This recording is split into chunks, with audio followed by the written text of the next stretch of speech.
તો સવાર ચા ભાખરીની બદલે શાક ભાખરી કોણ ખાય? હું તો ન ખાઉં. હરીને તો એવું જ ભાવે ને, ઠંડી હતી ને મારે ધોવાના હતા વાસણ, પણ મને આળસ ચડતી હતી. એ સાઈડ ઉપર જતા રહ્યા. મેં કીધું આપણે તો સુઈ જવાનું.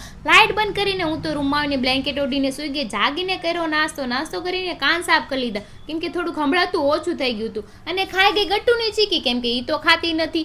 હું તો ખાઉં ને ત્યાં જાગી તો એને ઘડી કિચકા ને ખાને મનોજભાઈ પાડાને ગોળે ખાટલા ઉપર પડ્યા હતા અને ગટ્ટુનો ખાઈ આ ભાગ તો એ રીહાંગે. મારે એને મનાવી તો પડે ને, તો ઘડીક એની પાછળ દોડી તા એ માની ગઈ ને બેહી ગઈ લસણ ફોલવા. મારે એટલું કામ ઓછું. પછી હું તૈયાર થઈને નીકળી ગઈ આપણે બહાર આટો મારવા. તો ઇન્ફિનિટી જોઈને વિચારે કંઈ ફ્લેટ લઈ લો, પણ આપણું બજેટ નથી ને બહારનો સનસેટ બી બહુ સારો છે.